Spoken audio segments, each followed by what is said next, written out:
ਸ਼੍ਰੀ ਅਕਾਲ ਦੋਸਤੋ, ਮੈਂ ਸਵਰਨਵੀਰ ਸਿੰਘ ਆਪ ਸਾਰੇ ਜੀ ਦਾ ਇੱਕ ਵਾਰੀ ਫਿਰ 5K ਬ੍ਰੌਡਕਾਸਟਿੰਗ ਦੇ ਵਿੱਚ ਵੈਲਕਮ ਕਰਦਾ ਹਾਂ। ਅੱਜ ਸਾਨੂੰ ਬਹੁਤ ਖੁਸ਼ੀ ਹੈ ਕਿ ਸਾਡੇ ਨਾਲ ਜੁੜੇ ਨੇ ਨਵਦੀਪ ਕੌਰ ਜੀ। ਨਵਦੀਪ ਕੌਰ ਕਿਸੇ ਤਾਰੀਫ ਦੇ ਮੁਹਤਾਜ ਨਹੀਂ ਨੇ, ਕਿਸੇ ਇੰਟਰੋਡਕਸ਼ਨ ਦੇ ਮੁਹਤਾਜ ਨਹੀਂ ਨੇ। ਤੁਸੀਂ ਸਾਰੇ ਜਾਣਦੇ ਹੋ ਕਿ ਕਿਸ ਤਰ੍ਹਾਂ ਉਹਨਾਂ ਨੇ ਇਸ ਕਿਸਾਨੀ ਸੰਘਰਸ਼ ਦੇ ਵਿੱਚ, ਮਜ਼ਦੂਰਾਂ ਦੇ ਸੰਘਰਸ਼ ਦੇ ਵਿੱਚ, ਤੇ ਇਹ ਜਿਹੜੀ ਆਮ ਇਨਸਾਨ ਦਾ ਸੰਘਰਸ਼ ਸੀਗਾ, ਜੇਕਰ ਅਸੀਂ ਕਹੀਏ ਕਿ ਹਿਊਮਨ ਰਾਈਟਸ ਦੀ ਜਿਹੜੀ ਗੱਲ ਸੀਗੀ, ਉਹਨੂੰ ਬੜੇ ਸੁਚੱਜੇ ਢੰਗ ਨਾਲ ਤੇ ਬੜੇ ਉੱਚੇ ਢੰਗ ਦੇ ਨਾਲ ਆਵਾਜ਼ ਬੁਲੰਦ ਕਰਕੇ ਪੂਰੀ ਦੁਨੀਆ ਦੇ ਕੰਨਾਂ ਤੱਕ ਪਹੁੰਚਾਇਆ। ਪਰ ਇਸ ਸਾਰੇ ਕਾਰਜ ਦੇ ਦੌਰਾਨ, ਇਸ ਸਾਰੀ ਚੀਜ਼ ਦੇ ਦੌਰਾਨ ਉਹਨਾਂ ਨੂੰ ਜਿਹੜੀ ਜਿਹੜੀ ਪਰੇਸ਼ਾਨੀਆਂ ਦੇਖਣੀਆਂ ਪਈਆਂ, ਉਸ ਨਾਲ ਵੀ ਅਸੀਂ ਜਾਣੂ ਹਾਂ। ਉਸ ਜਾਨ ਨੂੰ, ਇਕੱਲੀ ਜਾਨ ਨੂੰ ਜੇਲ੍ਹ ਦੇ ਵਿੱਚ ਸੁੱਟਤਾ ਗਿਆ, ਮਾਰਿਆ ਗਿਆ, ਤਸ਼ੱਦਦ ਹੋਏ, ਜ਼ੁਲਮ ਹੋਏ, ਲੇਕਿਨ ਉਹ ਘਬਰਾਈ ਨਹੀਂ। ਜੇਲ੍ਹ ਦੇ ਵਿੱਚ ਵੀ ਲੜਦੀ ਰਹੀ, ਆਪਣਾ ਹੌਸਲਾ ਬਣਾ ਕੇ ਬੈਠੀ ਰਹੀ ਤੇ ਬਾਹਰ ਆਉਂਦਿਆਂ ਹੀ ਉਹਨੇ ਇਹ ਜਿਹੜੀ ਮੁਹਿੰਮ ਸੀ ਇੱਕ ਵਾਰੀ ਫੇਰ ਸ਼ੁਰੂ ਕਰਤੀ। ਅਸੀਂ ਇੱਕ ਵਾਰੀ ਫੇਰ ਅਸੀਂ ਸਾਰੇ ਆਪਣੇ ਵਿਊਅਰਸ ਨੂੰ ਦੱਸ ਦਈਏ ਕਿ ਅਸੀਂ ਬਹੁਤ ਖੁਸ਼ ਨਸੀਬ ਹਾਂ ਕਿ ਅੱਜ ਸਾਡੇ ਨਾਲ ਨਵਦੀਪ ਕੌਰ ਜੀ ਸਪੈਸ਼ਲੀ ਐਕਸਕਲੂਸਿਵਲੀ ਆਪਣਾ ਸਮਾਂ ਦੇ ਰਹੇ ਨੇ।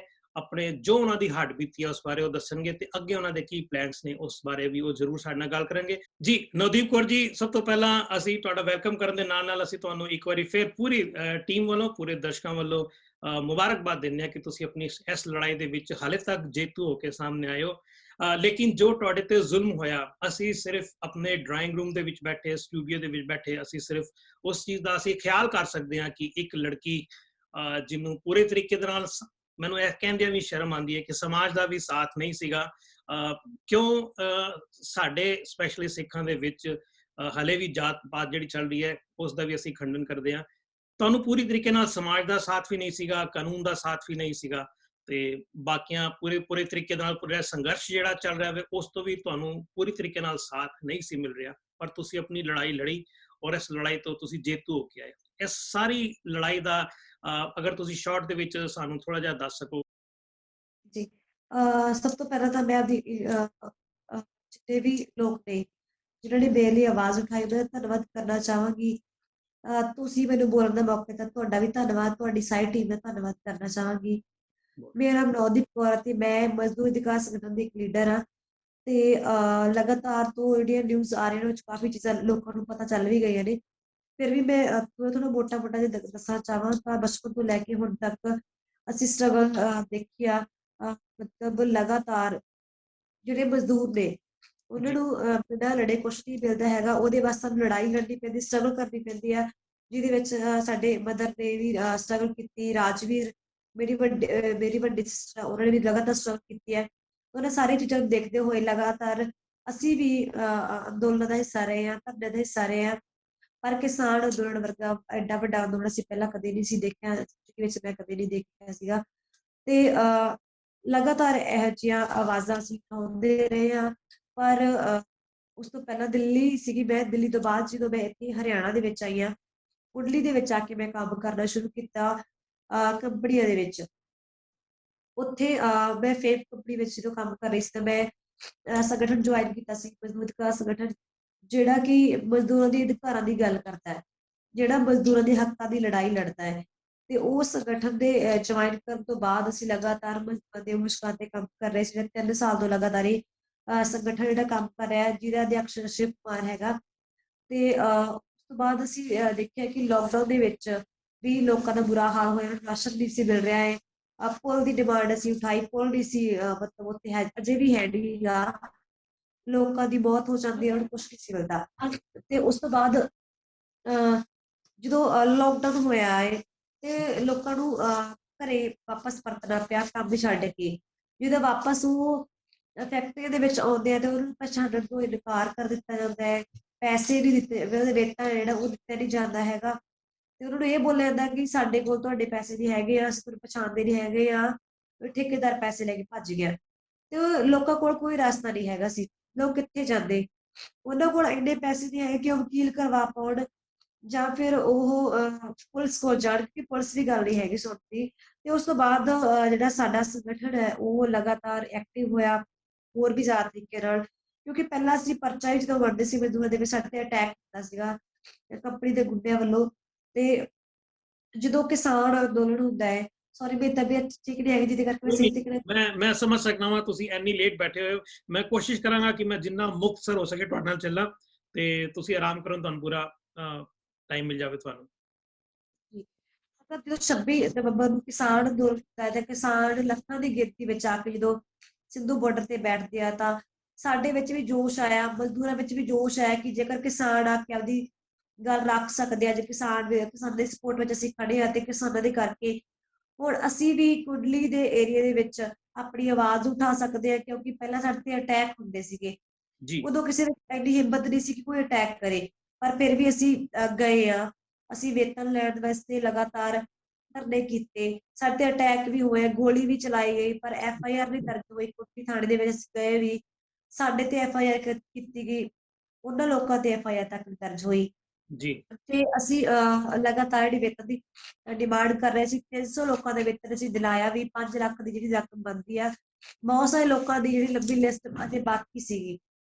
ਤੇ ਉਦੋਂ ਕੀ ਹੋਇਆ ਕਿ ਅਸੀਂ 12 ਤਰੀਕ ਵਾਲੇ ਦਿਨ, 12 ਜਨਵਰੀ ਵਾਲੇ ਦਿਨ ਵੀ ਅਸੀਂ ਇਸ ਤਰੀਕੇ ਨਾਲ ਵੇਤਨ ਲੈਣ ਗਏ ਹੋਏ ਸੀ ਮਜ਼ਦੂਰਾਂ ਦਾ।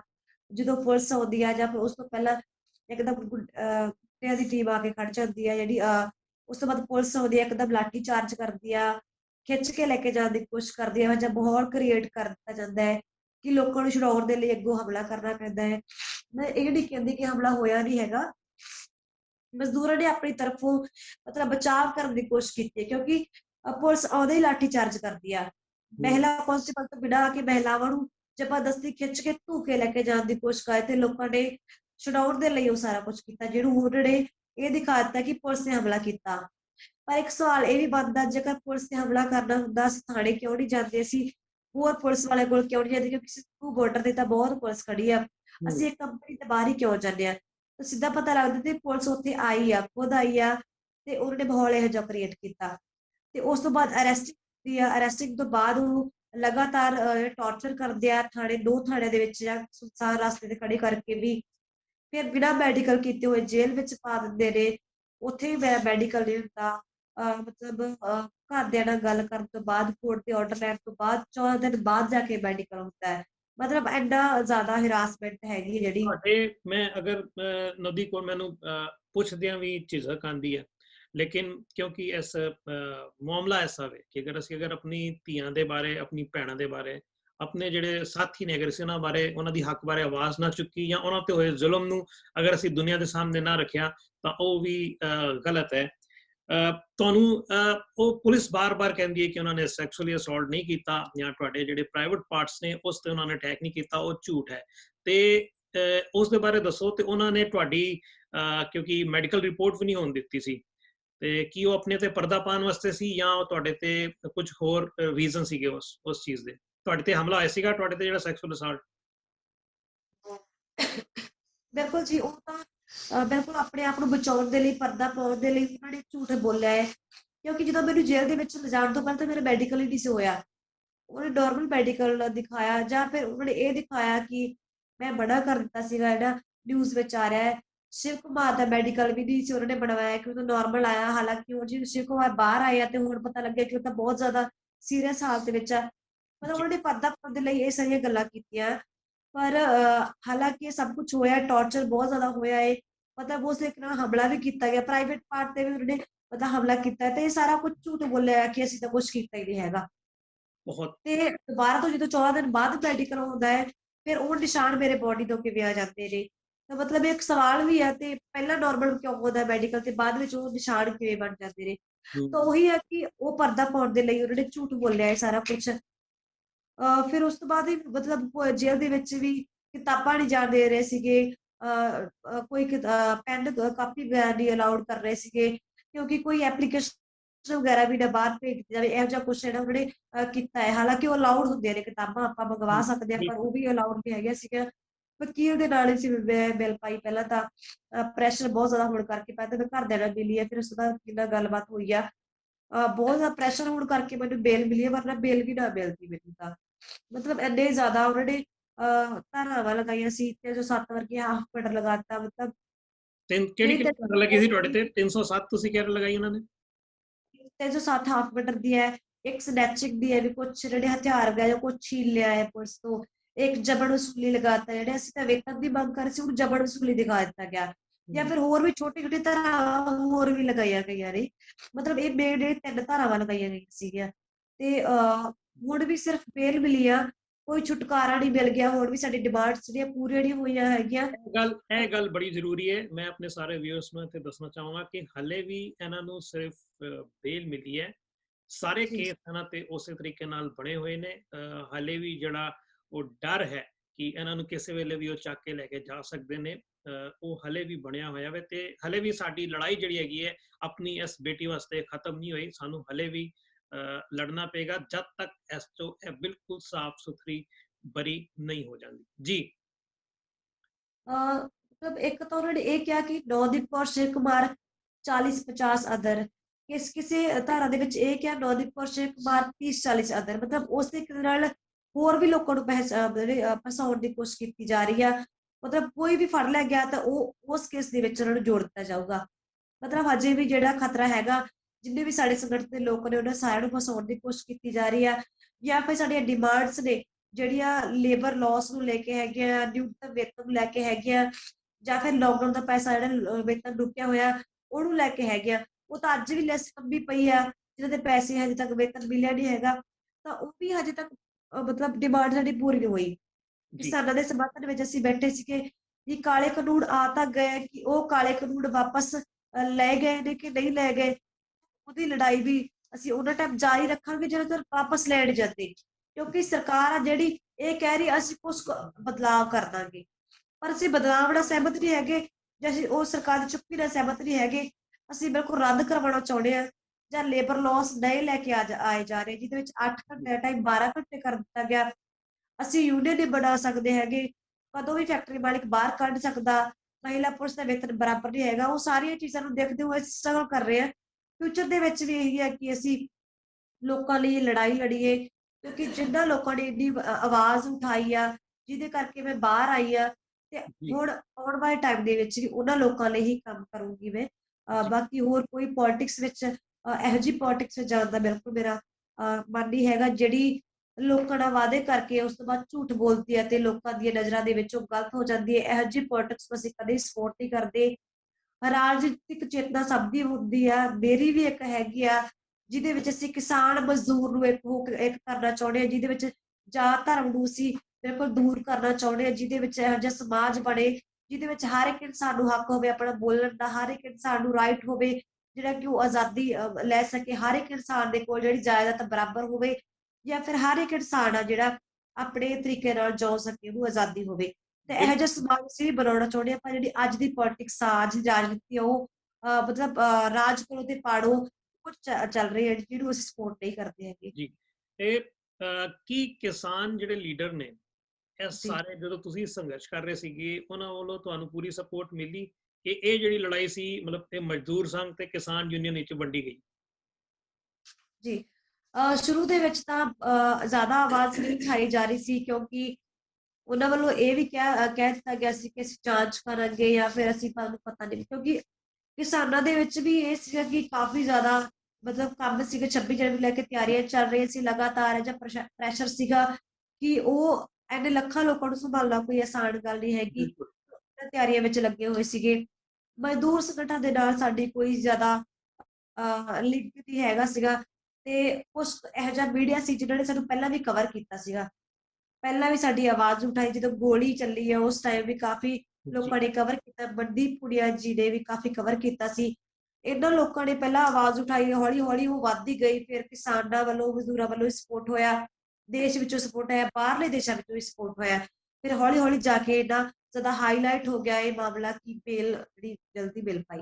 ਨਹੀਂ, ਅਸੀਂ ਆਪਣੇ ਵੱਲੋਂ ਇੱਥੇ ਪੂਰੀ ਕੋਸ਼ਿਸ਼ ਕੀਤੀ ਹੈ। ਸਾਡੀ ਜਿੰਨੀ ਵੀ ਟੀਮ ਸੀ ਯੂਕੇ ਦੇ ਵਿੱਚ, ਅੱਛਾ ਸਵਿਟਜ਼ਰਲੈਂਡ ਦੇ ਵਿੱਚ, ਫਰਾਂਸ ਦੇ ਵਿੱਚ, ਅਸੀਂ ਪੂਰੀ ਕੋਸ਼ਿਸ਼ ਕੀਤੀ ਹੈ ਕਿ ਆਪਣੀ ਬੱਚੀ ਵਾਂਗ, ਆਪਣੀ ਕੌਮ ਦੀ ਬੱਚੀ ਵਾਂਗ ਅਸੀਂ ਸਮਝਿਆ ਸੀਗਾ ਕਿ ਇਹਨੂੰ ਬਾਹਰ ਆਵੇ। ਇੱਕ ਚੀਜ਼ ਦਾ ਸਾਨੂੰ ਹਮੇਸ਼ਾ ਅਫਸੋਸ ਹੁੰਦਾ ਰਿਹਾ ਹੈ ਕਿ ਮਾਫ ਕਰਨਾ ਮੈਨੂੰ, ਮੈਂ ਪਹਿਲਾਂ ਤੁਹਾਡੇ ਤੋਂ ਮਾਫੀ ਮੰਗਦਾ ਵਾਂ ਕਿ ਮੈਨੂੰ ਉਹ ਲਫ਼ਜ਼ ਆਪਣੀ ਜ਼ੁਬਾਨ ਤੇ ਲੈਣੇ ਵੀ ਨਹੀਂ ਚੰਗੇ ਲੱਗਦੇ ਕਿ ਜੀ ਅਗਰ ਇੱਕ ਇਨਸਾਨ ਦੀ ਗੱਲ ਆ ਜਾਂਦੀ ਹੈ, ਅਗਰ ਅਸੀਂ ਇਹ ਕਹਿੰਦੇ ਕਿ ਨਵਦੀਪ ਕੌਰ ਇੱਕ ਲੜਕੀ ਹੈ ਜਿਸ ਤੇ ਜ਼ੁਲਮ ਹੋਇਆ ਵੇ, ਉਹ ਗ੍ਰਿਫਤਾਰ ਹੋਈ ਹੈ, ਉਹਨੂੰ ਛੁਡਵਾਉਣਾ ਵੇ, ਪਰ ਜਦੋਂ ਉਹਨੂੰ ਇੱਕ ਦਲਿਤ ਦਾ ਟੈਗ ਦੇ ਦਿੱਤਾ ਜਾਂਦਾ ਵੇ ਤੇ ਉਸ ਤੇ ਸਮਾਜ ਨੂੰ ਵੰਡ ਦਿੱਤਾ ਜਾਂਦਾ ਵੇ, ਇਹ ਪਰੇਸ਼ਾਨੀ ਮੈਂ ਸਿਰਫ ਸੋਚ ਸਕਦਾ ਵਾਂ, ਤੁਸੀਂ ਇਹ ਪਰੇਸ਼ਾਨੀ ਸਹਾਰ ਰਹੇ ਹੋ। ਇਹ ਤੁਸੀਂ ਆਉਣ ਵਾਲੇ ਟਾਈਮ ਦੇ ਵਿੱਚ ਜਾਂ ਜਿਹੜਾ ਹੁਣ ਸਮਾਜ ਹੈ ਉਹਨੂੰ ਇਸ ਦੇ ਬਾਰੇ ਕੁਝ ਕਹਿਣਾ ਚਾਹੁੰਦੇ ਹੋ ਕਿ ਕਿਉਂ ਇਹ ਸਮਾਜ ਜਿਹੜਾ ਹੈਗਾ ਵੇ ਇਸ ਤਰੀਕੇ ਦੇ ਨਾਲ ਵੰਡਿਆ ਹੋਇਆ ਵੇ? ਕਿਸੇ ਅਮੀਰ ਤੇ ਜ਼ੁਲਮ ਹੋਏ ਤਾਂ ਬੜੀ ਜਲਦੀ ਆਵਾਜ਼ ਚੁੱਕੀ ਜਾਂਦੀ ਹੈ, ਗਰੀਬ ਤੇ ਜ਼ੁਲਮ ਹੁੰਦਾ ਹੈ ਆਵਾਜ਼ ਉਸ ਵੇਲੇ ਚੱਕੀ ਜਾਂਦੀ ਹੈ ਜਿਸ ਵੇਲੇ ਪੋਲੀਟੀਕਲ ਫਾਇਦਾ ਹੁੰਦਾ ਵੇ, ਜਾਂ ਜਿਸ ਵੇਲੇ ਉਹ ਦੇਖਦੇ ਨੇ ਕਿ ਜੇ ਨਾ ਚੁੱਕੀ ਤਾਂ ਇਹ ਕੰਮ ਉਹਨਾਂ ਦੇ ਖਿਲਾਫ ਚ। ਇਹ ਅਸੀਂ ਮਹਿਸੂਸ ਕੀਤਾ ਹੈ, ਸਪੈਸ਼ਲੀ ਤੁਹਾਡੇ ਕੇਸ ਦੇ ਵਿੱਚ ਬੜੀ ਲੇਟ ਆਵਾਜ਼ ਆਈ ਹੈ, ਬਹੁਤ ਲੇਟ। ਦੇਖਿਆ ਜਾਵੇ ਤਾਂ ਇੱਕ ਦਲਿਤ ਦਾ ਟੈਗ ਵੀ ਦਿੱਤਾ ਜਾ ਰਿਹਾ, ਅਸੀਂ ਪਰ ਮਜ਼ਦੂਰ ਕਿਸਾਨ ਕਹਿੰਦੇ ਆ। ਹਾਲਾਂਕਿ ਜੀ, ਦਲਿਤ ਦੀ ਅਸੀਂ ਗੱਲ ਜ਼ਰੂਰ ਕਰਦੇ ਆ, ਪਰ ਦਲਿਤ ਇੱਕ ਇੱਕ ਇਹੋ ਜਿਹਾ ਸ਼ਬਦ ਬਣਾ ਦਿੱਤਾ ਗਿਆ ਜਿਵੇਂ ਇਹ ਗਲਤ ਸਾਡੇ ਹੋਵੇ। ਸਮਾਜ ਨਹੀਂ ਦਿੱਤਾ ਹੈ। ਕਿਸੇ ਕਿਸੇ ਜੀ ਦਲਿਤ ਨੇ ਤਾਂ ਨਹੀਂ ਕਿਹਾ ਮੈਨੂੰ ਦਲਿਤ, ਮਤਲਬ ਸੋ ਬਿਲਕੁਲ ਜਿਹੜਾ ਬਿਲਕੁਲ ਜਿਹੜਾ ਛੋਟਾ ਜਿਹਦੇ ਕੋਲ ਪੈਸੇ ਨਹੀਂ ਹੈਗੇ, ਜਿਹਦੇ ਕੋਲ ਉਹ ਚੀਜ਼ਾਂ ਉਹਨੂੰ ਨਹੀਂ ਮਿਲੀਆਂ ਜਿਹਦੇ ਨਾਲ ਉਹ ਅੱਗੇ ਵੱਧ ਸਕੇ, ਉਹਨੇ ਤੇ ਨਹੀਂ ਕਿਹਾ ਕਿ ਮੈਨੂੰ ਦਲਿਤ ਆਖੋ। ਤੁਸੀਂ ਉਹਨੂੰ ਦਲਿਤ ਕਹਿ ਕੇ ਆਈ ਰੀਅਲੀ ਹੇਟ ਦਿਸ। ਜੀ ਜੀ। ਤੇ ਪਰ ਮਜ਼ਦੂਰ ਹੋਣਾ ਕੋਈ ਗਲਤ ਨਹੀਂ ਹੈਗਾ। ਬਿਲਕੁਲ। ਮਜ਼ਦੂਰ ਸ਼ਬਦ ਅਸੀਂ ਯੂਜ਼ ਕਰਦੇ ਆ ਕਿਉਂਕਿ ਮਜ਼ਦੂਰ ਮਜ਼ਦੂਰੀ ਕਰਦਾ ਹੈ ਆਪਣੇ ਲਈ। ਅਸੀਂ ਇਹ ਨਹੀਂ ਕਹਿੰਦੇ ਮਜ਼ਦੂਰ ਨਾਲ ਗਲਤ ਆ, ਬਾਕੀ ਮਜ਼ਦੂਰ ਦੀ ਅਸੀਂ ਗੱਲ ਕਰਦੇ ਆ, ਮਜ਼ਦੂਰ ਤੇ ਕਿਸਾਨ ਦੀ ਗੱਲ ਕਰਦੇ ਆ। ਜੀ ਅਸੀਂ ਜੱਟ ਦੀ ਗੱਲ ਨਹੀਂ ਕਰਦੇ, ਜੱਟਵਾਦ ਦੀ ਗੱਲ ਨਹੀਂ ਕਰਦੇ, ਅਸੀਂ ਕਿਸਾਨ ਮਜ਼ਦੂਰ ਦੀ ਗੱਲ ਕਰਦੇ, ਦਲਿਤ ਦੀ ਗੱਲ ਨਹੀਂ ਕਰਦੇ, ਅਸੀਂ ਮਜ਼ਦੂਰ ਦੀ ਗੱਲ ਕਰਦੇ। ਬਿਲਕੁਲ ਮਤਲਬ ਠੀਕ। ਉਹ ਸਾਰੀ ਚੀਜ਼ਾਂ ਨੂੰ ਦੇਖਦੇ ਆ ਅਸੀਂ। ਤੇ ਜੇਕਰ ਦੇਖਿਆ ਜਾਵੇ ਆਵਾਜ਼ ਦੀ ਗੱਲ ਤੁਸੀਂ ਕਰਦੇ ਹੋ ਤਾਂ ਉਹ ਹੈ ਹੀ, ਮਤਲਬ ਮਜ਼ਦੂਰਾਂ ਦੀ ਆਵਾਜ਼ ਜਲਦੀ ਨਹੀਂ ਉੱਠਦੀ ਹੈਗੀ। ਤੇ ਇੱਕ ਇਹ ਵੀ ਹੈ ਕਿ ਜੇਕਰ ਕਿਸੇ ਅਪਰ ਕਲਾਸ ਨੂੰ ਫੜਿਆ ਜਾਂਦਾ ਹੈ ਤਾਂ ਉਸ ਨਾਲ ਇੰਨਾ ਟੌਰਚਰ ਨਹੀਂ ਹੁੰਦਾ ਹੈਗਾ, ਚਾਹੇ ਉਹ ਜੇਲ੍ਹਾਂ ਦੇ ਵਿੱਚ ਬੰਦ ਕਰਦੇ, ਪਰ ਉਸ ਦੇ ਨਾਲ ਟੌਰਚਰ ਨਹੀਂ ਹੁੰਦਾ ਹੈਗਾ ਉਸ ਤਰੀਕੇ ਨਾਲ। ਬਾਕੀ ਇਹ ਨਹੀਂ ਹੈਗਾ ਕਿ ਬਿਲਕੁਲ ਨਹੀਂ ਹੁੰਦਾ, ਹੁੰਦਾ ਹੈ ਟੌਰਚਰ ਪਹਿਲਾਵਾਂ ਦੇ ਨਾਲ ਖਾਸ ਕਰ ਹੁੰਦਾ ਹੈ, ਚਾਹੇ ਉਹ ਕਿਸੇ ਵੀ ਕਾਸਟ ਦੀ ਕਿਸੇ ਵੀ ਧਰਮ ਦੀ ਔਰਤ ਆ। ਔਰਤ ਤਾਂ ਇੱਕ ਔਰਤ ਆ ਜਿਹਦੇ ਨਾਲ ਜਬਰ ਜਨਾਹ ਹੁੰਦਾ ਹੀ ਰਿਹਾ ਹੈ ਤੇ ਹੋ ਵੀ ਰਿਹਾ ਹੈ। ਬਾਕੀ ਇਹੀ ਆ ਕਿ ਉਹ ਤਾਂ ਹੈ ਹੀ ਕਿ ਇਹ ਪਹਿਲਾ ਮੁੱਦਾ ਹੈ ਜਿਹਦੇ ਵਿੱਚ ਇੰਨਾ ਜ਼ਿਆਦਾ ਹਾਈਲਾਈਟ ਹੋਇਆ। ਉਹ ਵੀ ਫੋਰਨ ਦੇ ਲੋਕਾਂ ਨੇ ਜਦੋਂ ਆਵਾਜ਼ ਚੁੱਕੀ ਹੈ ਤਾਂ ਕੁਛ ਕੁ ਜਿਹੜੇ ਰਾਜਨੀਤੀ ਖੇਡ ਰਹੇ ਉਹਨਾਂ ਨੂੰ ਵੀ ਸ਼ਰਮ ਆਈ ਕਿ ਬੋਲਣਾ ਚਾਹੀਦਾ ਕਿ ਜੇਕਰ ਬਾਹਰ ਦੇ ਲੋਕ ਬੋਲ ਰਹੇ ਸਾਨੂੰ ਵੀ ਬੋਲਣਾ ਚਾਹੀਦਾ। ਮਤਲਬ ਇਹ ਸਾਰੀਆਂ ਚੀਜ਼ਾਂ ਦੇਖ ਰਹੇ ਹਾਂ ਅਸੀਂ ਜੀ ਕਿ ਜਦੋਂ ਬਹੁਤ ਜ਼ਿਆਦਾ ਲੋਕ ਮਾਮਲਾ ਉਠਾ ਲੈਂਦੇ ਆ, ਹਾਈਲਾਈਟ ਹੋ ਜਾਂਦਾ ਹੈ, ਤੇ ਜਿਹੜੇ ਨਹੀਂ ਵੀ ਬੋਲਣਾ ਚਾਹੁੰਦੇ, ਜਿਹੜੇ ਵਿਰੋਧ ਦੇ ਵਿੱਚ ਵੀ ਆ, ਉਹ ਵੀ ਕਹਿੰਦੇ ਹਾਂ ਹਾਂ ਅਸੀਂ ਸਪੋਰਟ ਕਰਦੇ ਆ ਸਿਰਫ ਨਾਮ ਲਈ। ਬਿਲਕੁਲ। ਤਾਂ ਉਹ ਚੀਜ਼ਾਂ ਦਿਖ ਰਹੀਆਂ ਨੇ ਕਿ ਸਾਡੇ ਸਮਾਜ ਦੇ ਵਿੱਚ ਦਿਖਾਵਾ ਬਹੁਤ ਜ਼ਿਆਦਾ ਹੈਗਾ ਤੇ ਉਹ ਦਿਖਾਵੇ ਦੇ ਕਰਕੇ ਆ ਸਾਡਾ ਸਮਾਜ ਬਹੁਤ ਪਿੱਛੇ ਆ।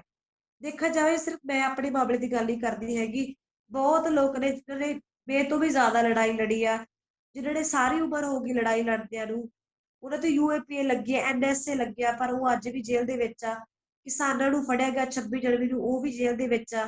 ਕਾਫੀ ਐਕਟਿਵਿਸਟ ਰਹੇ ਆ ਜਿਹੜੇ ਅੱਜ ਵੀ ਜੇਲ੍ਹ ਦੇ ਵਿੱਚ ਆ, ਪਰ ਉਹਨਾਂ ਲਈ ਇੰਨੀ ਆਵਾਜ਼ ਨਹੀਂ ਉੱਠੀ। ਇਹ ਬਹੁਤ ਨਿਰਾਸ਼ਾ ਵਾਲੀ ਗੱਲ ਆ ਜੀ ਕਿ ਉਹਨਾਂ ਲਈ ਵੀ ਆਵਾਜ਼ ਉੱਠਣੀ ਚਾਹੀਦੀ ਹੈ ਵੀ ਤੁਹਾਡੇ ਕੋਈ ਨਾਲ ਵੀ। ਜਿਹੜੇ ਤੁਹਾਡੇ ਨਾਲ ਜਿਹੜੇ ਸਾਥੀ ਪਕੜੇ ਗਏ ਸੀਗੇ ਉਹ ਵੀ ਹਲੇ ਉਹ ਛੱਡਦੇ ਨੇ ਕਿ ਉਹ ਵੀ ਹਲੇ ਜੇਲ੍ਹ ਵਿੱਚ ਹੀ ਹੈ? ਨਹੀਂ ਜੀ, ਮੇਰੇ ਨਾਲ ਸਭ ਤੋਂ ਪਹਿਲਾਂ ਮੇਰੀ ਅਰੈਸਟਿੰਗ ਹੋਈ, ਉਸ ਤੋਂ ਬਾਅਦ ਸ਼ਿਵ ਕੁਮਾਰ ਦੀ ਅਰੈਸਟਿੰਗ ਹੋਈ ਆ, ਜਿਨ੍ਹਾਂ ਦੀ ਬੇਲ ਹੋ ਗਈ ਆ 4 ਤਰੀਕ ਦੀ ਸ਼ਾਮ ਨੂੰ। ਤੇ ਪਰ ਇਹ ਹੈ ਕਿ ਡਰ ਹੈਗਾ ਵੀ ਬਾਕੀ ਲੋਕਾਂ ਨੂੰ ਵੀ ਫਸਾ ਰਹੇ ਨੇ, ਜੀ ਬਾਕੀ ਲੋਕਾਂ ਦੀ ਅਰੈਸਟਿੰਗ ਕਦੋਂ ਵੀ ਹੋ ਸਕਦੀ ਹੈ। ਜਿਹੜੀ ਮੇਰੀ ਵੱਡੀ ਸਿਸਟਰ ਆ ਉਹਦਾ ਨਾਮ ਵੀ ਆ ਰਿਹਾ ਕਿ ਇਹ ਵੀ ਨਾਲ ਸੀਗੇ, ਜਾਂ ਫਿਰ ਬਾਕੀ ਹੋਰ ਲੋਕਾਂ ਦੇ ਨਾਮ ਜਿਹਨਾਂ ਦਾ ਆ ਰਿਹਾ ਹੈ। ਕਦੋਂ ਵੀ ਉਹਨਾਂ ਨੂੰ ਚੱਕਿਆ ਜਾ ਸਕਦਾ, ਪਰ ਕਦੋਂ ਵੀ ਸਾਨੂੰ ਵੀ ਦੁਬਾਰਾ ਅਰੈਸਟ ਕੀਤਾ ਜਾ ਸਕਦਾ। ਤੇ ਤੁਹਾਨੂੰ ਤੁਸੀਂ ਕਿਹੜੀ ਫੈਕਟਰੀ ਦੇ ਵਿੱਚ ਕੰਮ ਕਰਦੇ ਸੀਗੇ? ਜੀ, ਮੈਂ ਸਭ ਤੋਂ ਪਹਿਲਾਂ ਐਡਸਨ ਕੰਪਨੀ ਵਿੱਚ ਕੰਮ ਕੀਤਾ 14-15 ਦਿਨ, ਉਸ ਤੋਂ ਬਾਅਦ ਫੇਮ ਕੰਪਨੀ ਵਿੱਚ ਕੰਮ ਕੀਤਾ ਹੈ। ਤੇ ਇਹਨਾਂ ਨੇ ਹਾਲੇ ਤੱਕ ਤਨਖਾਹਾਂ ਨਹੀਂ ਦਿੱਤੀਆਂ ਆਪਣੇ ਜਿਹੜੇ ਮਜ਼ਦੂਰਾਂ ਨੂੰ? ਦੇਖੋ ਜੀ, ਮੇਰੀ ਵੀ ਤਨਖਾਹ ਰੁਕੀ ਹੋਈ ਸੀ, ਵੇਤਨ ਰੁਕਿਆ ਹੋਇਆ ਸੀ। ਸਾਡੇ ਸੰਗਠਨ ਦੇ ਲੋਕ ਨੇ ਜਿਹੜੇ ਇਕੱਠਾ ਹੋ ਕੇ ਗਏ ਤੇ ਉਹ ਵੇਤਨ ਦਵਾਇਆ, ਤੇ ਕਾਫੀ ਲੋਕ ਹੋਰ ਵੀ ਨੇ ਜਿਨ੍ਹਾਂ ਦੇ ਕੁਛ ਕੁ ਲੋਕਾਂ ਦਾ ਵੇਤਨ ਮਿਲ ਗਿਆ, ਪਰ ਕੁਛ ਕੁ ਨਹੀਂ, ਬਹੁਤ ਸਾਰੇ ਲੋਕਾਂ ਦੇ ਵੇਤਨ ਜਿਹੜਾ ਰੁਕਿਆ ਹੋਇਆ ਅਜੇ ਵੀ। ਤੇ ਮੈਂ ਤੁਹਾਡਾ ਜ਼ਿਆਦਾ ਟਾਈਮ ਨਾ ਲੈਂਦੇ, ਸਿਰਫ ਅਗਰ ਤੁਹਾਡੇ ਹੁਣ ਫਿਊਚਰ ਪਲਾਨਸ ਕੀ ਨੇ, ਕਿਸ ਤਰ੍ਹਾਂ ਤੁਸੀਂ ਇਸ ਸੰਘਰਸ਼ ਨੂੰ ਜਾਰੀ ਰੱਖਣਾ ਚਾਹੁੰਦੇ ਹੋ? ਜੀ ਫਿਊਚਰ ਪਲਾਨ ਮੇਰਾ ਇਹੀ ਹੈ ਕਿ ਆਉਣ ਵਾਲੇ ਸਮੇਂ ਦੇ ਵਿੱਚ ਵੀ ਜਨਤਾ ਦੀ ਆਵਾਜ਼ ਨੂੰ ਜ਼ਰੂਰ ਬਣਾਂਗੇ, ਰਾਈਟ। ਕਿਉਂਕਿ ਜਿਨ੍ਹਾਂ ਲੋਕਾਂ ਨੇ ਇੰਨੀ ਆਵਾਜ਼ ਉਠਾਈ, ਜਿਨ੍ਹਾਂ ਲੋਕਾਂ ਨੂੰ ਹੁਣ ਉਮੀਦ ਆ ਕਿ ਇਹ ਚਿਹਰਾ ਹਾਈਲਾਈਟ ਹੋਇਆ ਹੈ, ਇੱਕ ਰੋਲ ਮਾਡਲ ਬਣਿਆ ਹੈ, ਕਿ ਸਿਰਫ ਉਹ ਚਿਹਰਾ ਬਣ ਕੇ ਰਹਿ ਜਾਊਗਾ ਜਾਂ ਫਿਰ ਜਨਤਾ ਦੀ ਆਵਾਜ਼ ਹੀ ਬਣੂਗਾ, ਕਿ ਅਸੀਂ ਉਸ ਪੋਲਿਟਿਕਸ ਦੇ ਵਿੱਚ ਵੜ ਜਾਾਂਗੇ, ਜਾਂ ਜਿਨ੍ਹਾਂ ਕਰਕੇ ਲੋਕ ਪਰੇਸ਼ਾਨ ਨੇ, ਜਿਨ੍ਹਾਂ ਕਰਕੇ ਅੱਜ ਵੀ ਸਾਡੇ ਦੇਸ਼ ਦੇ ਵਿੱਚ ਪਾੜੇ ਨੇ, ਜਿਨ੍ਹਾਂ ਕਰਕੇ ਅੱਜ ਵੀ ਸ਼ੋਸ਼ਣ ਹੋ ਰਿਹਾ ਹੈ, ਤਾਂ ਉਹ ਬਹੁਤ ਗਲਤ ਹੋਊਗਾ। ਤਾਂ ਇਸੇ ਸਾਰੀਆਂ ਚੀਜ਼ਾਂ ਨੂੰ ਦੇਖਦੇ ਹੋਏ, ਲੋਕਾਂ ਦੇ ਹਾਲਾਤ ਨੂੰ ਦੇਖਦੇ ਹੋਏ, ਲਗਾਤਾਰ ਸਰਕਾਰ ਦੇ ਰਵੱਈਏ ਨੂੰ ਦੇਖਦੇ ਹੋਏ, ਇਹ ਜ਼ਰੂਰਤ ਆ ਕਿ ਸਾਨੂੰ ਅੱਗੇ ਲੜਨਾ ਪੈਣਾ ਹੈ ਤੇ ਹੋਰ ਵੀ ਲੋਕਾਂ ਲਈ ਉਦਾਹਰਨ ਸੈੱਟ ਕਰਨੀ ਪੈਣੀ ਹੈ ਕਿ ਜੇਕਰ ਅੱਜ ਮੈਂ ਬੋਲੂੰਗੀ ਤਾਂ ਸ਼ਾਇਦ ਆਉਣ ਵਾਲੇ ਟਾਈਮ ਦੇ ਵਿੱਚ ਹੋਰ ਵੀ ਲੋਕ ਅੱਗੇ ਆਉਣਗੇ, ਹੋਰ ਵੀ ਮਹਿਲਾਵਾਂ ਨੇ, ਹੋਰ ਵੀ ਲੜਕੀਆਂ ਲਗਾਤਾਰ ਅੱਗੇ ਆਉਣਗੀਆਂ। ਤੇ ਇਹੀ ਫਿਊਚਰ ਪਲਾਨ ਹੈ ਕਿ ਅੱਗੇ ਮੈਂ ਸੋਸ਼ਲ ਐਕਟਿਵਿਸਟ ਬਣ ਕੇ ਮਜ਼ਦੂਰਾਂ ਦੀ, ਮਹਿਲਾਵਾਂ ਦੀ, ਕਿਸਾਨਾਂ ਦੀ, ਹਰ ਉਸ ਮਿਹਨਤਕਸ਼ ਤਬਕੇ ਦੀ ਆਵਾਜ਼ ਬਣਦੀ ਰਹੂੰਗੀ ਜਿਨ੍ਹਾਂ ਦੀ ਆਵਾਜ਼ ਦਬਾਈ ਜਾ ਰਹੀ ਹੈ। ਤੇ ਇਹ ਹੁਣ ਕਿਸਾਨ ਮੋਰਚਾ ਜਿਹੜਾ ਹੈਗਾ ਵੇ ਉਹ ਕਿਸ ਮੋੜ ਤੇ ਖੜਾ ਇਸ ਵੇਲੇ? ਕਿਸਾਨ ਮੋਰਚੇ ਦੀ ਜੇਕਰ ਗੱਲ ਕਰੀਏ, ਉਤਰਾਅ ਚੜ੍ਹਾਅ ਲਗਾਤਾਰ ਜਾਰੀ ਨੇ। ਜਦੋਂ ਸਟਾਰਟਿੰਗ ਵਿੱਚ ਕਿਸਾਨ ਮੋਰਚਾ ਲੱਗਾ ਤਾਂ ਬਹੁਤ ਜ਼ਿਆਦਾ ਜੋਸ਼ ਵਿੱਚ ਸੀਗੇ ਕਿਸਾਨ। 26 ਜਨਵਰੀ ਤੋਂ ਬਾਅਦ ਇੱਕਦਮ ਮਤਲਬ ਕਿਸਾਨਾਂ ਦਾ ਜਿਹੜਾ ਪਿੱਛੇ ਗਿਆ ਸੀ, ਪਰ ਹੁਣ ਫੇਰ ਤੋਂ ਜੋਸ਼ ਵਿੱਚ ਨੇ। ਜੋਸ਼ੀ। ਅੰਦੋਲਨ ਇਸੇ ਤਰੀਕੇ ਦੇ ਹੁੰਦੇ ਨੇ, ਜਿਵੇਂ ਲੰਬਾ ਅੰਦੋਲਨ ਹੁੰਦਾ ਹੈ। ਇਹ ਕਿਸਾਨ ਅੰਦੋਲਨ ਤਾਂ ਬਹੁਤ ਜ਼ਿਆਦਾ ਵੱਡਾ ਅੰਦੋਲਨ ਹੈ, ਜਿਹਨਾਂ ਮੈਂ ਕਦੇ ਨਹੀਂ ਸੀ ਦੇਖਿਆ। ਅੱਗੇ ਪਿੱਛੇ ਤਾਂ ਉਹ ਚੱਲਦਾ ਹੀ ਰਹਿੰਦਾ, ਪਰ ਆਮ ਜਨਤਾ ਜਿਹੜੀ ਉਹ ਤੈਅ ਕਰਕੇ ਆਈ ਹੈ ਕਿ ਅਸੀਂ ਬਿਨਾਂ ਹੱਕ ਲਏ ਆਪਦੇ ਘਰ ਨਹੀਂ ਜਾਵਾਂਗੇ, ਜਿੰਨਾ ਚਿਰ ਕਾਲੇ ਕਾਨੂੰਨ ਵਾਪਸ ਨਹੀਂ ਹੁੰਦੇ ਅਸੀਂ ਵਾਪਸ ਨਹੀਂ ਜਾਵਾਂਗੇ। ਤਾਂ ਉਹਨਾਂ ਨੂੰ ਦੇਖਦੇ ਹੋਏ ਤਾਂ ਇਹੀ ਲੱਗਦਾ ਕਿ ਸਾਨੂੰ ਜਿੱਤ ਪ੍ਰਾਪਤ ਹੋਊਗੀ, ਪਰ ਉਸ ਜਿੱਤ ਪ੍ਰਾਪਤ ਦੇ ਲਈ ਸਾਨੂੰ ਮਜ਼ਦੂਰਾਂ ਨੂੰ, ਸਾਨੂੰ ਕਿਸਾਨਾਂ ਨੂੰ, ਸਾਨੂੰ ਨੌਜਵਾਨਾਂ ਨੂੰ ਤੇ ਹਰ ਉਸ ਤਬਕੇ ਨੂੰ ਆਉਣਾ ਪਊਗਾ ਜਿਹੜਾ ਪ੍ਰਭਾਵਿਤ ਹੋ ਰਿਹਾ ਹੈ, ਸਾਡੀ ਸਰਕਾਰਾਂ ਦੇ ਖਿਲਾਫ ਹੈ, ਜਿਹੜਾ ਸਾਡੀ ਸਰਕਾਰਾਂ ਦੇ ਉਹ ਪਤਾ ਲੱਗ ਰਿਹਾ ਕਿ ਹਾਂ ਉਹ ਸੱਚੀ ਗਲਤ ਕਰ ਰਹੀਆਂ। ਤਾਂ ਹਰ ਇਸ ਇਨਸਾਨ ਨੂੰ ਅੱਗੇ ਆਉਣਾ ਪਊਗਾ, ਫਿਰ ਜਾ ਕੇ ਕਿਸਾਨ ਅੰਦੋਲਨ ਜਿਹੜਾ ਸਫਲ ਹੋ ਪਾਊਗਾ। ਤੁਸੀਂ ਅਜੇ ਤੱਕ ਜਿਹੜੀ ਸਿਕਿਉਰਿਟੀ ਹੈ ਉਹਦੇ ਬਾਰੇ ਤੁਸੀਂ ਕੀ ਪਲਾਨ ਕਰ ਰਹੇ ਹੋ? ਦੇਖੋ ਜੀ, ਪਹਿਲਾਂ ਵੀ ਅਸੀਂ ਐਸਪੀ ਨੂੰ ਲੈਟਰ ਲਿਖਿਆ ਸੀ ਕਿ ਸਾਡੇ ਤੇ ਗੋਲੀ ਚਲਾਈ ਗਈ ਹੈ, ਉਹਦੇ ਲਈ ਕੋਈ ਕਾਰਵਾਈ ਹੋਣੀ ਚਾਹੀਦੀ ਆ। ਕੋਈ ਕਾਰਵਾਈ ਨਹੀਂ ਸੀ ਹੋਈ। ਹਾਲਾਂਕਿ ਸਾਡੇ ਹੀ ਖਿਲਾਫ ਕਾਰਵਾਈ ਹੋਈ ਸੀਗੀ, ਪਰ ਹੁਣ ਉਸ ਤੋਂ ਬਾਅਦ ਮੈਂ ਜੇਲ੍ਹ ਵੀ ਚਲੀ ਗਈ। ਜੇਲ੍ਹ ਵਿੱਚ 45-46 ਦਿਨ ਮੈਂ ਰਹਿ ਕੇ ਵੀ ਆ ਗਈ, ਬੇਲ ਵੀ ਮਿਲ ਗਿਆ, ਪਰ ਸਿਕਿਉਰਿਟੀ ਨਹੀਂ ਹੈਗੀ। ਕਦੋਂ ਵੀ ਅਟੈਕ ਹੋ ਸਕਦਾ ਉਹਨਾਂ ਗੁੰਡਿਆਂ ਦੇ ਵੱਲੋਂ ਜਿਨ੍ਹਾਂ ਦੇ ਅਸੀਂ ਖਿਲਾਫ, ਉਹਨਾਂ ਗੁੰਡਿਆਂ ਦੇ ਕਦੋਂ ਵੀ ਕਰੋੜਪਤੀ ਫੈਕਟਰੀ ਮਾਲਕ ਹਮਲਾ ਕਰ ਸਕਦੇ, ਮਾਰ ਸਕਦੇ ਨੇ। ਤਾਂ ਕੌਣ ਆਵਾਜ਼ ਉਠਾਊਗਾ? ਹਾਂ, ਕੋਰਟ ਪੇਸ਼ੀਆਂ ਪੈ ਰਹੀਆਂ ਨੇ, ਤਾਂ ਕੀ ਪਤਾ ਲੱਗਦਾ ਹੈ ਕਿ ਉਹ ਸਜ਼ਾ ਦੇ ਰੂਪ ਵਿੱਚ ਸਜ਼ਾ ਦੇ ਦੇਣ। ਤਾਂ ਬਾਕੀ ਕੋਈ ਪਤਾ ਨਹੀਂ ਚੱਲ ਰਿਹਾ। ਬਾਕੀ ਜਿਸ ਤਰੀਕੇ ਨਾਲ ਜਨਤਾ ਦਾ ਸਪੋਰਟ ਆ, ਉਸ ਤਰੀਕੇ ਨਾਲ ਲੱਗਦਾ ਕਿ ਕੇਸ ਜਲਦੀ ਬਰੀ ਹੋ ਸਕਦਾ ਹੈ, ਜਲਦੀ ਬਰੀ ਹੋ ਜਾਊਗਾ ਤੇ ਸਾਨੂੰ ਟਾਈਮ ਲੱਗ ਪਾਊਗਾ ਕਿ ਲੋਕਾਂ ਲਈ ਹੋਰ ਅੱਛੇ ਤਰੀਕੇ ਨਾਲ ਕੰਮ ਕਰਦਾ, ਕਿਉਂਕਿ ਮੈਂ ਹੁਣ ਇੱਕ ਬੰਧਨ ਦੇ ਵਿੱਚ ਬੰਨ ਜੂਗੀ। ਜੀ। ਜੋ ਵੀ ਤਰੀਕ ਆਊਗੀ ਮੈਨੂੰ ਭੁਗਤਣੀ ਪਊਗੀ, ਬਿਨਾਂ ਤਰੀਕ ਤੋਂ ਮੈਂ ਮਤਲਬ ਨਹੀਂ ਰਹਿ ਸਕਦੀ, ਕਿਉਂਕਿ ਜੇਕਰ ਤਰੀਕ ਨਹੀਂ ਅਸੀਂ ਭੁਗਤੀ ਤਾਂ ਉਹਨਾਂ ਨੂੰ ਇੱਕ ਮੌਕਾ ਮਿਲ ਜੂਗਾ ਜੇਲ੍ਹ ਵਿੱਚ ਦੁਬਾਰਾ ਸਿੱਟਣ ਦਾ। ਤੇ ਦੇਖਦੇ ਆ ਕਿ ਅੱਗੇ ਜਾ ਕੇ ਕੀ ਹੋ ਰਿਹਾ, ਕਿਉਂਕਿ ਮੈਨੂੰ ਕੁਛ ਨਹੀਂ ਪਤਾ। ਤੁਸੀਂ ਬਾਕੀ ਕੋਈ ਮੇਰੇ ਕੋਈ ਮੇਰੇ ਕੋਈ ਮੈਸੇਜ ਜਾਂ ਕੋਈ ਸੁਨੇਹਾ ਇੰਟਰਨੈਸ਼ਨਲ ਕਮਿਊਨਿਟੀ ਨੂੰ, ਨੈਸ਼ਨਲ ਜੀ, ਕਮਿਊਨਿਟੀ ਜੀ, ਨੂੰ ਦੇਣਾ ਚਾਹੁੰਦੇ ਹੋ ਅਖੀਰ ਦੇ ਵਿੱਚ? ਇਹ ਸੁਨੇਹਾ ਜੀ, ਜਿਨ੍ਹਾਂ ਲੋਕਾਂ ਨੇ ਇੰਨੀ ਸਪੋਰਟ ਕੀਤੀ ਉਹਨਾਂ ਦਾ ਮੈਂ ਬਹੁਤ ਧੰਨਵਾਦ ਕਰਨਾ ਚਾਹਾਂਗੀ। ਲੋਕਾਂ ਨੇ ਇੰਨੀ ਕੁ ਜ਼ਿਆਦਾ ਸਪੋਰਟ ਕੀਤੀ ਹੈ ਕਿ ਇੰਨਾ ਜ਼ਿਆਦਾ ਪ੍ਰੈਸ਼ਰ ਪਿਆ ਕਿ ਬਹੁਤ ਜ਼ਿਆਦਾ ਜਲਦੀ ਮੇਰੀ ਬੇਲ ਹੋਈ ਹੈ, ਕਿਉਂਕਿ ਪਹਿਲਾਂ ਤਾਂ ਆਵਾਜ਼ ਨਹੀਂ ਸੀ ਉੱਠੀ। ਜਦੋਂ ਜੀ। ਉੱਠੀ ਹੈ ਤੇ ਮੇਰੀ ਬੇਲ ਵੀ ਹੋਈ ਆ। ਪਰ ਹੁਣ ਇਹ ਆ ਕਿ ਸਿਰਫ ਮੈਂ ਨਹੀਂ ਹੈਗੀ, ਮਤਲਬ ਮੇਰੀ ਤਾਂ ਆਵਾਜ਼ ਬੜੀ ਆ। ਹੋਰ ਵੀ ਲੋਕ ਨੇ ਜਿਹੜੇ ਜੇਲ੍ਹਾਂ ਦੇ ਵਿੱਚ ਨਜ਼ਰਬੰਦ ਨੇ, ਹੋਰ ਵੀ ਲੋਕ ਨੇ ਜਿਹੜੇ ਲੜਾਈ ਲੜ ਰਹੇ ਨੇ, ਹੋਰ ਵੀ ਲੋਕ ਨੇ ਜਿਹਨਾਂ ਤੇ UAPA ਲੱਗ ਗਿਆ ਹੈ, ਹੋਰ ਵੀ ਬਹੁਤ ਸਾਰੇ ਲੋਕ ਨੇ ਜਿਨ੍ਹਾਂ ਨੂੰ ਬਿਨਾਂ ਗੱਲ ਤੋਂ ਜੇਲ੍ਹ ਦੇ ਵਿੱਚ ਪਾ ਦਿੱਤਾ ਗਿਆ ਹੈ। ਤਾਂ ਇਹੀ ਆ ਕਿ ਸਾਰੇ ਲੋਕਾਂ ਲਈ ਆਵਾਜ਼ ਉਠਾਉਣ ਦੀ ਜ਼ਰੂਰਤ ਆ। ਬਹੁਤ ਜੀ। ਸਾਰੇ ਮੁੱਦੇ ਆ ਜਿਹੜੇ ਬਿਲਕੁਲ ਉਠਾਏ ਨਹੀਂ ਜਾ ਰਹੇ। ਮਹਿਲਾਵਾਂ ਨਾਲ ਫਿਰ ਤੋਂ ਰੇਪ ਦੀਆਂ ਘਟਨਾਵਾਂ ਸਾਹਮਣੇ ਆ ਰਹੀਆਂ ਨੇ, ਬਹੁਤ ਸਾਰੇ ਇਹੋ ਜਿਹੇ ਕੇਸ ਨੇ ਜਿਹੜੇ ਹਾਈਲਾਈਟ ਨਹੀਂ, ਪਰ ਉਹਨਾਂ ਦੀ ਕੋਈ ਆਵਾਜ਼ ਨਹੀਂ ਸੁਣ ਰਿਹਾ ਹੈਗਾ। ਹਾਈਲਾਈਟ ਮੁੱਦੇ ਨੂੰ ਚੱਕ ਲਿਆ ਜਾਂਦਾ ਤੇ ਉਹ ਦੇਖਣ ਦੀ ਜ਼ਰੂਰਤ ਹੈ ਕਿ ਸਾਨੂੰ ਹਰ ਇੱਕ ਲਈ ਬੋਲਣ ਦੀ ਜ਼ਰੂਰਤ ਬਹੁਤ ਬਹੁਤ ਸ਼ੁਕਰੀਆ। ਮੈਂ ਦੇਖ ਰਿਹਾ ਕਿ ਤੁਹਾਡਾ ਗਲਾ ਬਹੁਤ ਜ਼ਿਆਦਾ ਖਰਾਬ ਹੈ, ਬਹੁਤ ਗੱਲਾਂ ਕਰਨਾ ਚਾਹੁੰਦੇ ਹਾਂ ਤੁਹਾਡੇ ਨਾਲ, ਲੇਕਿਨ ਸਮਾਂ ਤੇ ਇਜਾਜ਼ਤ ਦਿੰਦਾ, ਪਰ ਤੁਹਾਡੀ ਸ਼ਾਇਦ ਸਿਹਤ ਇੰਨੀ ਇਜਾਜ਼ਤ ਨਹੀਂ ਦਿੰਦੀ। ਅਸੀਂ ਉਮੀਦ ਕਰਦੇ ਹਾਂ ਕਿ ਫਿਰ ਕਦੇ ਅਸੀਂ ਤੁਹਾਡਾ ਟਾਈਮ ਲੈ ਕੇ ਫਿਰ ਤੁਹਾਡੇ ਨਾਲ ਮੁਖਾਤਬ ਹੋ ਕੇ ਦਰਸ਼ਕਾਂ ਨਾਲ ਅਸੀਂ ਫਿਰ ਜ਼ਰੂਰ ਗੱਲ ਕਰਾਂਗੇ। ਔਰ ਤੁਹਾਡੇ ਸਾਰੀ ਮਿਹਨਤ ਲਈ ਔਰ ਤੁਹਾਡੇ ਸਾਰੇ ਟਾਈਮ ਲਈ ਅਸੀਂ ਤਹਿ ਦਿਲੋਂ ਸ਼ੁਕਰੀਆ ਕਰਦੇ ਹਾਂ। ਬਹੁਤ ਬਹੁਤ ਸ਼ੁਕਰੀਆ ਨਵਦੀਪ ਕੌਰ ਜੀ, ਸਤਿ ਸ਼੍ਰੀ ਅਕਾਲ। ਹੈ। ਸੋ ਦਰਸ਼ਕੋ, ਅਸੀਂ ਦੇਖਿਆ ਕਿ ਨਵਦੀਪ ਕੌਰ ਜੀ, ਉਹਨਾਂ ਦੀ ਸਿਹਤ ਕਾਫੀ ਖਰਾਬ ਸੀ, ਲੇਕਿਨ ਫਿਰ ਵੀ ਕਿਉਂਕਿ ਉਹਨਾਂ ਨੇ ਟਾਈਮ ਦਿੱਤਾ ਹੋਇਆ ਸੀਗਾ ਤੇ ਸਾਡੇ ਨਾਲ ਆ ਕੇ ਉਹਨਾਂ ਨੇ ਸਾਡੇ ਰੂਬਰੂ ਹੋ ਕੇ ਆਪਣੀ ਹੱਡਬੀਤੀ ਦੱਸੀ ਔਰ ਆਪਣੇ ਫਿਊਚਰ ਪਲਾਨ ਵੀ ਦੱਸੇ। ਲੇਕਿਨ ਇਸ ਵੇਲੇ ਸਾਨੂੰ ਵੀ ਲੋੜ ਹੈ ਕਿ ਇਹੋ ਜੀਆਂ ਬੱਚੀਆਂ ਦਾ, ਇਹੋ ਜੀਆਂ ਧੀਆਂ ਦਾ ਜਿਹੜੇ ਸਾਡੇ ਇਨਸਾਨੀ ਹੱਕਾਂ ਲਈ ਲੜ ਰਹੀਆਂ ਨੇ, ਉਹ ਇਸ ਲੜਾਈ ਦੇ ਵਿੱਚ ਕਿਤੇ ਕੱਲੀਆਂ ਰਹਿ ਗਈਆਂ ਨੇ। ਅਸੀਂ ਉਹਨਾਂ ਨੂੰ ਕੱਲੀਆਂ ਛੱਡ ਦਿੰਦੇ ਹਾਂ। ਜ਼ਰੂਰਤ ਹੈ ਕਿ ਅਸੀਂ ਉਹਨਾਂ ਦੇ ਨਾਲ ਖੜ ਕੇ ਉਹਨਾਂ ਦੀ ਲੜਾਈ ਦੇ ਵਿੱਚ ਪੂਰਾ ਹਿੱਸਾ ਪਾਈਏ ਤੇ ਉਹਨਾਂ ਨੂੰ ਜੇਤੂ ਬਣਾਈਏ। ਸਤਿ ਸ਼੍ਰੀ ਅਕਾਲ।